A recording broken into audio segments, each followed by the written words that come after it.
Indonesia memang. Jadi kita lagi secara tidak langsung sih sebenarnya. Iya, tapi ngelihatnya kesel sih. Kalau ngelihat ya diliatin. Saya diundang ada berapa kali diundang sama anggota DPR RI lah. Bush. Makan bersama. Saya diajak dong, Coach. Makan sama-sama. Kan ada berapa juga kayak mereka speech, mereka bicara. Ini Indonesia lagi kacau, undang-undang diterabas. Lagi seru pokoknya. Jadi kondisi negara ini sedang seru lah sebenarnya.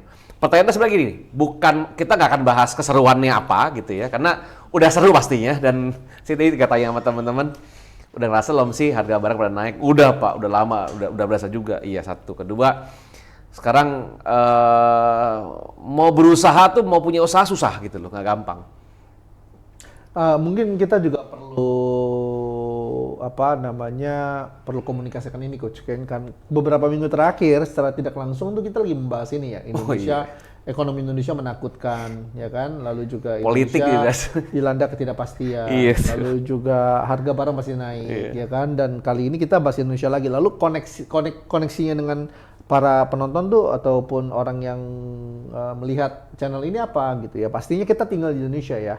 Jadi tentunya apa yang terjadi di Indonesia akan berdampak langsung atau tidak langsung terhadap kita gitu ya. Setuju. Nah, makanya kenapa kita share ini, harapannya adalah kita punya view tentang di mana kita berada dan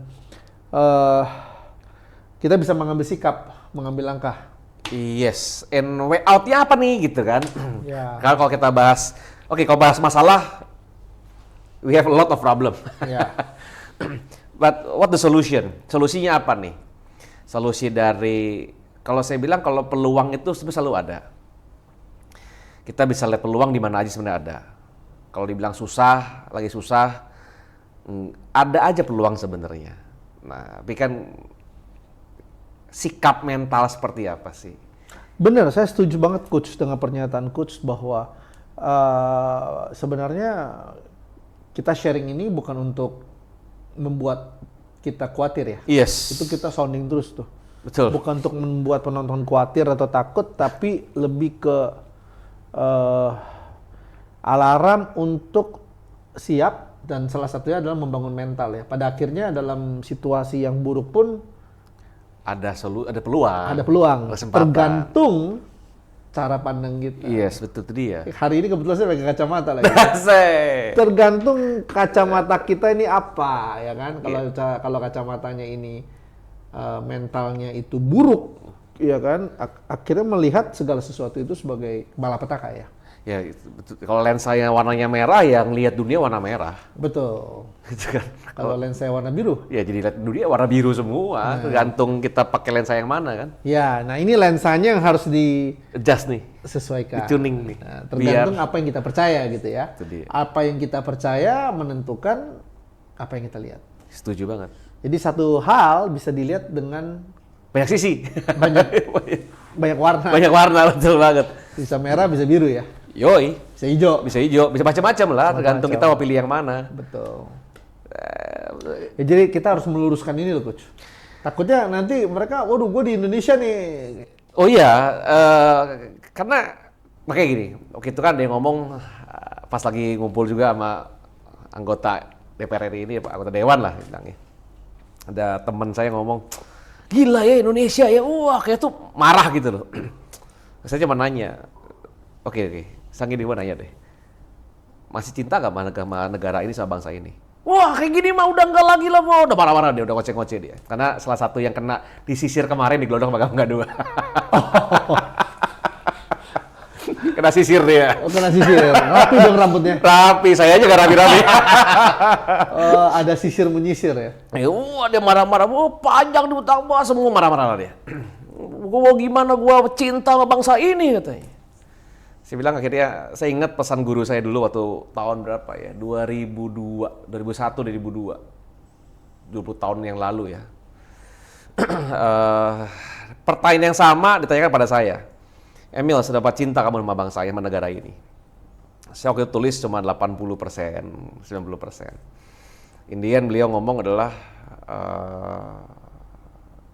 yang salah itu bukan negaranya, bukan bangsanya, tapi orang-orang yang ada di pemerintahan yang sekarang gitu loh. So kalau kita mau benci, bukan benci negaranya, bukan bangsanya, tapi orang-orang yang sedang ada di pemerintahan sekarang. Pemerintahan dengan negara dan bangsa adalah hal yang berbeda. Nah, kita mesti bisa bedakan hal itu gitu loh.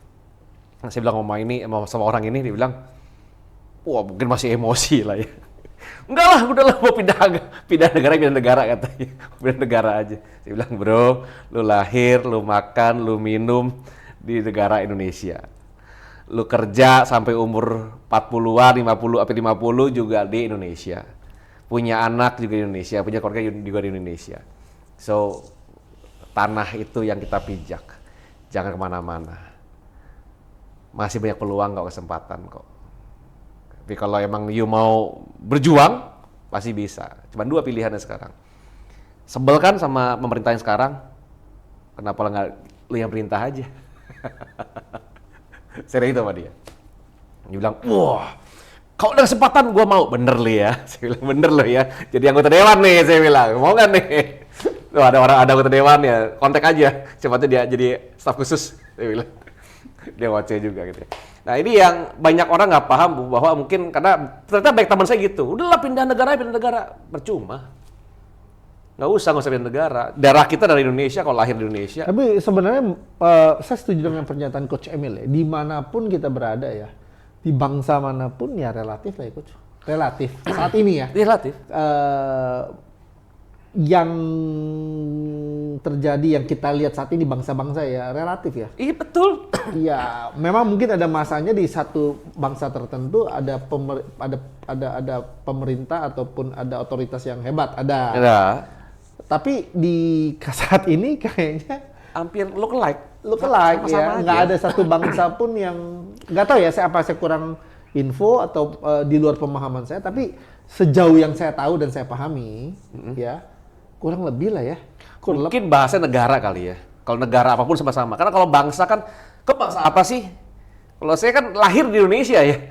Saya nationality saya brojol gitu, lahir blang gitu, Indonesia gitu loh. Lain cerita kalau tiba-tiba mungkin teman saya lahirnya di Australia atau di Jerman, lu lahir jadi bangsa sana gitu, dan nationality-nya sana. Cuma darahnya kan turunan Indonesia ya. Bangsa kita buat saya. Iya, tapi maksudnya saya ya menurut saya di saat ini ya. Negara manapun sama. Kurang lebih lah ya. Apakah ada yang menonjol? Saya kurang, mungkin boleh komen ya kalau ada yang menonjol, boleh di chat juga gitu ya. Tapi dimanapun ya. At the end bahkan kalau mungkin salah satu negara superpower yang lagi kena masih musibah juga ya, negara bangsanya ya. Bahkan mau pemilihan presiden aja pakai tembak-tembakan kayak di film gitu kan ya, kurang lebih ya. Iya betul. At the end kita mau lari kemana sih gitu kan? That's it. Kemarin saya dengar saudara saya kan permanent residence di Singapura gitu ya. Oke. Satu bulan itu biaya airnya 170 Sing dollar ya. 170 Sing dollar sebulan. Air. Oke dong. 170 Sing kalau dibanding Indonesia. Oh iya. Berapa biaya air itu? 170 Sing kalau kali 11.000 sekarang ya. Berapa sih sekarang? Coba dicek. Berapa sekarang? 170 Sing ya. Jadi untuk 170 atau 180 Sing ya, saya lupa. Berapa Coach? Bentar, mana dia? Mana dia? Bentar, Sing dollar. Berapa sih teman-teman yang tahu? 1 Sing dollar 12.000. Dikali tuh. Udah 12.000 ya? Amazing. Sing dollar 12.000. Wuhuu.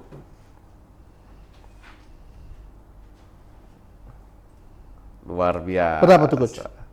170 kali 12.000.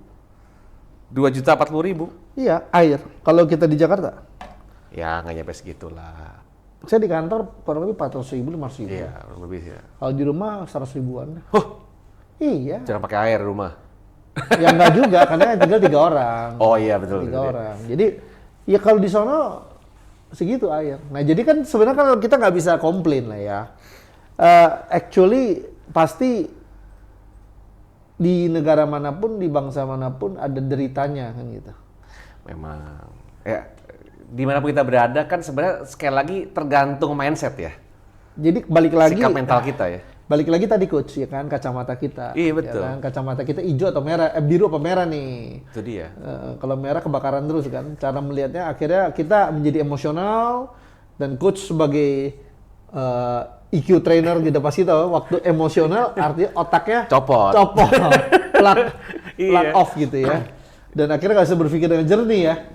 Dan akhirnya salah buat langkah keputusan dan akhirnya chaos. Setuju. Kacau. Nah itu dia. Coach bagus banget loh kemarin trainingnya. Guys, Ini belum dibahas kemarin. Trainer kebetulan saya baru ikut seminarnya beliau ya. Saya diundang. Wah, saya lihat ini bagus banget nih. Enggak, lagi disidak. Semua orang harus tahu EQ. Oh iya karena sih. kalau nggak tahu nih bisa mimpin diri kacau, mimpin keluarga kacau, mimpin perusahaan kacau, mimpin khususnya mungkin pemerintahan juga butuh EQ. Oh iya, itu iya. Sehingga kita para rakyat jelata ini bisa aman, secure di tangan yang tepat gitu ya. Setuju. Iya sih. Ya oke ya saat Tapi ini. coach ya bener loh coach, itu orang harus tahu loh coach. Kita mungkin kasih teaser ya kan. Aduh. Supaya orang-orang aware ya. Iya. Kan sebenarnya kalau kita mengelola emosi harus ada intelijennya. Dari episode 1 bongkar kan udah saya kasih teaser-teasernya. Tapi beda coach. Kalau kemarin coach membuka dengan lebih detail ya. Mungkin ada waktunya kalau teman-teman tertarik saya nanti nodong ya. Bukan nolong, tapi nodong coach Emil untuk ini aja Zoom trainingnya. Kasih dikit-dikit boleh lah coach. Ya Boleh. Ya kan opening session. Ya. Tapi ya kalau teman-teman mau yang gratisan nih coba dong komen dong. Jadi saya nodongnya enak. Kalau mungkin ya dibatasi sekian peserta ya kita boleh kasih free session ya. Tapi untuk yang serius saja, udah boleh nih coach. Wah. Maksimal 30 lah. Luar biasa. Ditodong bos mana dilawan. Iya kan? Kita Ini langsung on stage lagi. Gimana sih dia? Ya, paling bisa nodongnya. Iya dong. Ya kan? Coach Emil itu wah luar biasa waktu training dan membukakan gitu. Jadi saya pikir wah ini orang harus tahu nih. Ini siapa tahu ya kan kalau teman-teman hari ini tertarik boleh komen mau ikut gitu kan nanti bisa daftar ya kita tadi coach sudah izinkan nih luar biasa ya ditodong bos kalau dilawan saya. Karena gini sekarang coba dicek ya ilmu atau keahlian yang dibutuhkan di era saat ini itu salah satunya ada emotional intelligence. Betul coach dan menurut saya penting karena coach waktu itu mampu menyampaikan mendelivernya betapa itu relevan dengan kehidupan kita sehari-hari coach. Nah, kan sekarang kan orang-orang diperlengkapi dengan teknologi. Yes. Tapi usernya itu tidak punya kemampuan untuk menguasai teknologinya bahaya sekali kan. Nah, ini akhirnya adalah menjadi jawaban sebenarnya buat saya tuh menjadi jawaban, jadi solusi dengan kondisi yang kita hadapi saat ini. Nah, kenapa saya senang aja kalau nggak bisa deliver. Ya, bukan teaser lah, saya kasih sesuatu yang open mind, open eye gitu ya, dan bisa diaplikasi di rumah, is okay lah. Cuman kalau sangat detail butuh waktu. Ya nggak mungkin lah. Kalau itu tetap nggak mungkin. Itu harus personal lah ya, harus ketemu lah. Iya. Tapi oke ya, menurut saya penting apalagi di kondisi seperti ini ya. Yes. Kondisi matanya nggak boleh merah ya. Harus biru. Ya itu dia. Supaya kita bisa berselancar ya. Nah, di itu. dalam gejolak-gejolak yang ada. Di dalam rumors-rumors yang berkembang. Nah itu dia. Di dalam karena katanya tadi juga saya dengar katanya ada wacana-wacana atau ada rumors-rumors. Rumors lah. Gitu. Aduh. Isu-isu yang menarik lah saat ini lah. What should we do then? Itu salah satu kemampuan yang harus dimiliki oleh manusia zaman sekarang, mau di belahan dunia manapun, itu adalah punya kemampuan untuk bertahan dan untuk pulih atau bangkit lebih cepat. Cerdas emosi. Nah itu salah satunya. Jadi pada saat menghadapi tekanan itu bertahan. Untuk bisa bertahan dan untuk bangkit lebih cepat dia butuh satu kecerdasan ya itu adalah tadi cerdas secara emosi. Dia bisa bisa menavigasi emosinya, ada tantangan di depan dia nggak takut pasti ada. Cuma bagaimana navigasi takut menjadi kekuatan buat dia. Ada kekhawatiran itu menjadi kekuatan buat dia. Ada kecemasan menjadi suatu hal yang bisa dia gunakan untuk membuat planning strategi jauh lebih baik. Hal gitu sebenarnya. Ya, atau butuh orang yang beriman. Oh iya, itu ya, pasti itu ya. Karena hanya iman yang mampu membuat orang cerdas emosi ya. Salah satunya. Iya, ya kan? Pak, luar biasa. Iya. Oke. Jadi nah, kalau mau jadi kita ngobrol nih. Dengan kondisi ini salah satu elemennya emang adalah EQ, emotional intelligence. Nanti kalau ada kesempatannya mungkin akan dibuka oleh Bos Andi ya. Saya akan sharing tentang EQ, silakan aja didengarkan. tapi itu bagus sih coach. Siap. I think ya kan kita harus realisasikan. Gini coach, kita jadi menyadari mekanika kerjanya. Oh Ya kan? iya. Sekalipun mungkin mereka tidak memiliki kecerdasan ataupun kekuatannya untuk mengelola, tapi mereka tahu mekanika kerjanya loh. Oh iya. Why this is very important. Jangan pada akhirnya yang coach ajarkan bahwa kalau di kantor kitanya contoh pemimpinnya udah marah, kok yang dikasih tuh kamu nggak ngerti-ngerti gitu kan? Ya gimana mau ngerti kan? Iya, otaknya copot. Otaknya copot. Nah, yang maksudnya otak copot ini gitu kan. Apa? Jadi kita paling tidak tahu, aware dulu lah. Dia memberi awareness. Ya tentunya siapa yang bisa mempraktekkannya itu ya tentunya kembali ke masing-masing ya coach ya. Yes, karena kan itu tools ya, alat bantu yang kita berikan setelah kita mengetahui ilmunya. Nah, alat bantu ini, tools ini mau dipakai apa enggak kan tergantung Masing-masing. orang-orang ya. Ya ada orang yang memang ya balik lagi kalau buat saya itu butuh bahasa saya iman. Oh untuk iya. mempraktekkan itu. Ya, tapi paling tidak orang tuh aware. Betul. Awareness itu penting loh. Itu kenapa kita mungkin nggak bisa membantu teman-teman di menghadapi tantangan di rumah ataupun di kantor, tapi kenapa kita ngadakan bongkar cara hadapi krisis 2024. Yes. Target kita memberi awareness. Iya. Kita menceritakan Indonesia, memberikan awareness. Kita membahas masa depan, tahun depan memberikan awareness. Kemarin saya beli emas, coach. Weh. Dulu terakhir saya beli 1.035.000. Kemarin katanya harga emas segi turun. Sudah 1.185.000. Itu yang 75%, bukan yang 100%. 100%. Oke. Jadi harga emas sudah naik banyak, coach. Cakep. Gitu ya. Ya iya, itu katanya lagi turun. Yang 75% loh, karena saya belinya kalung. Iya, kebayang nggak kalau teman-teman ikut kita episode 1? Yang kalau punya modal ya tambah kaya. Ya. Langsung beli emas gitu ya. Wah. Jadi penting banget gitu loh. Bener ya, Gus? Iya. Iya sih. Balik lagi, ya kita masing-masing punya challenge ya. Di keluarga, pekerjaan. Ya, gimana how kita menyikapinya. Itu mesti punya punya kemampuan untuk bertahan. Kalau saya bilang grit, GRIT, grit, ketahanan. Sekali lagi. Nah itu loh. Tahan sakit itu. Terakhir, kadang kalau saya kan emang nge-gym gitu ya, one more, ayo one more gitu loh. Dan pun one more gitu loh. Itu yang bentuk kita lebih kuat. Orang-orang yang bisa one more tadi itu yang lewat masanya tuh akhirnya dia bisa naik ke level lebih tinggi. Kalau yang nggak mau, gitu ya? iya, kalau nggak mau one more tuh nggak ada, capek susah, dia nggak akan lewat batasan dia. Nah untuk itu kan kadang-kadang kita butuh pendamping. Untuk ayo lagi, ayo juga sekali lagi. Memang ya kalau nge-gym paling enak sama coach Sam ya. Anda dipaksa dengan perasaan tidak dipaksa, itu hebat itu. Iya kan? Anda dipaksa, tapi tidak merasa dipaksa. Nah, itu Coach Emil tuh, jagonya, top banget ya, pokoknya deh. Pokoknya kita nggak sadar kita dipaksa gitu ya, tapi berasa tidak dipaksa. Wah, luar biasa. Itu the limit ya, Enggak lah. Luar biasa, luar biasa. Nah, itu great sebenarnya. Kayak berapa banyak, saya ada satu buku, saya lupa namanya, Angel Duckworth nggak salah, pengarangnya.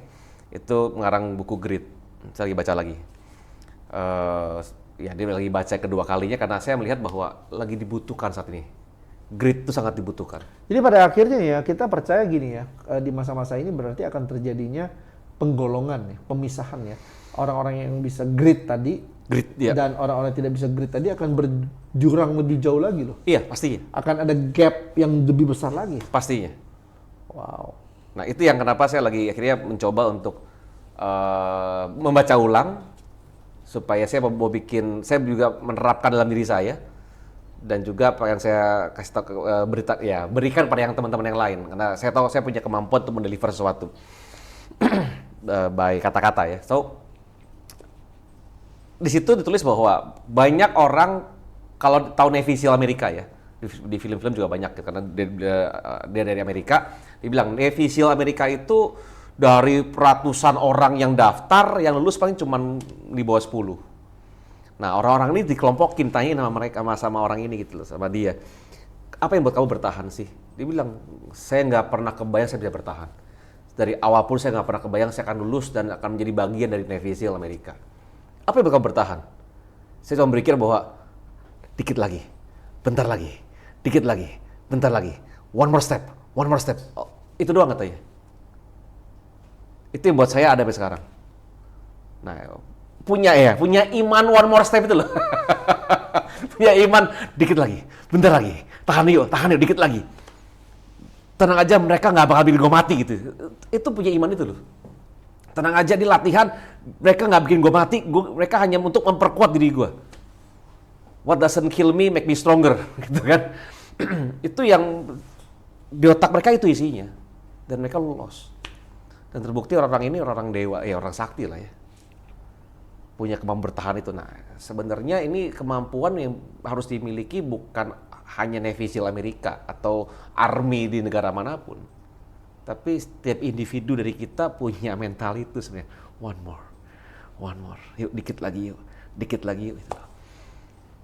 Mental nggak nyerah ya. Nggak nyerah sama keadaan, nggak nyerah sama situasi. Bukan berarti hari ini kita ngomong gini kita nggak ada masalah kan?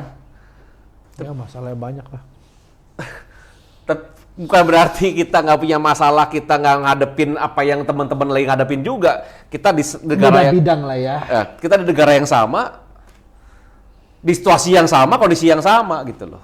Ya jadi saya melihat bahwa ada beberapa cara berpikir dasar ya, bahwa contoh salah satunya adalah ya kita percaya bahwa apapun tantangannya kita memiliki kekuatannya ya sebenarnya untuk menghadapinya ya. Itu penting itu ya.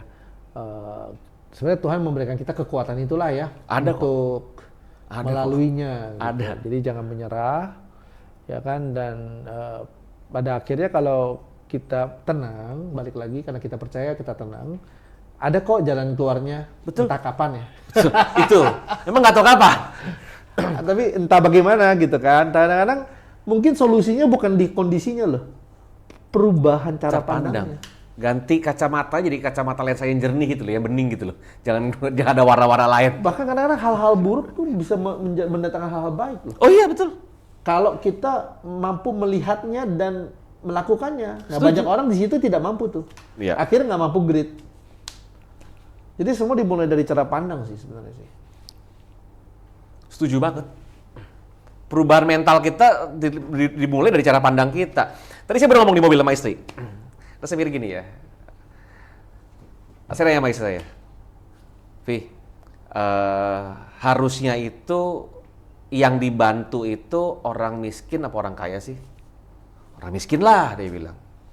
Ya harusnya diberi kemudahan itu orang miskin apa orang kaya sih? Ya orang miskin lah. But nggak gitu kenyataannya. Banyak bantuan yang diberikan pada orang kaya. Banyak kemudahan yang diberikan pada orang kaya. Nah, kalau kita lihat dari sisi itu, wah, not fair, nggak adil ini ya. Wah, ini nggak adil. Coba tuh sisi, dunia itu berjalan pada apa ya? Pada mestinya sebenarnya. emang dunia kapitalis ya begitu ya. What do you think about capitalism? Panjang nih. Kalau menurut saya sih sebenarnya semua layer kalau memang mampu ditolong ya ditolong lah ya. Harusnya. Sesuai dengan sesuai dengan bagiannya. Ya kan kalau mungkin orang yang miskin dia butuh bantuan langsung. Tapi kalau orang-orang yang kaya itu juga mereka kan kalau dimudahkan usahanya lebih besar, ya, bisa membuka lapangan kerja lebih banyak. Jadi itu kayak harus paralel. Cuman saya curhat dikit ya Coach. Saya sebagai pengusaha, saya nggak pernah merasakan pertolongan. Kurang kaya berarti. Enggak, saya kan pengusaha.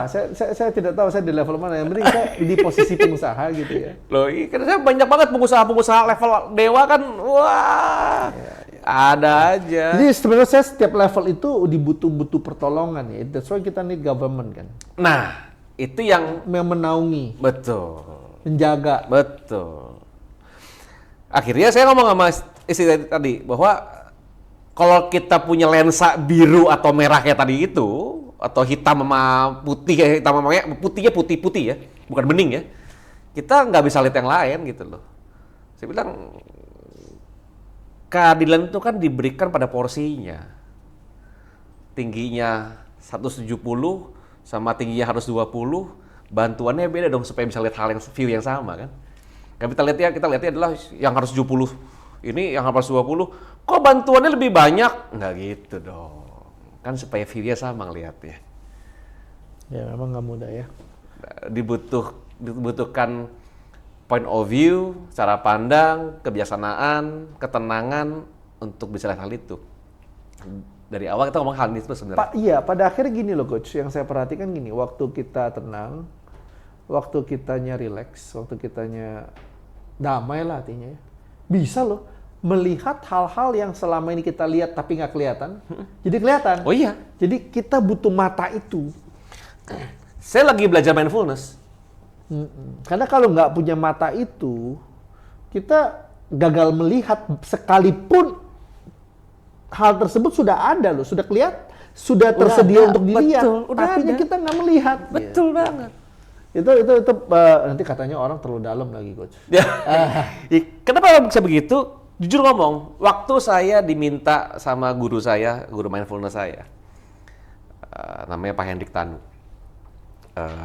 Beliau ngomong gini, Koh, coba deh, karena lebih kecil dari saya, makanya saya Koko Emil. Koh, coba deh nanti satu waktu pilih pakai baju atau mau gosok gigi, satu kegiatan aja, coba bener dilakukan dengan penuh kesadaran, very mindful.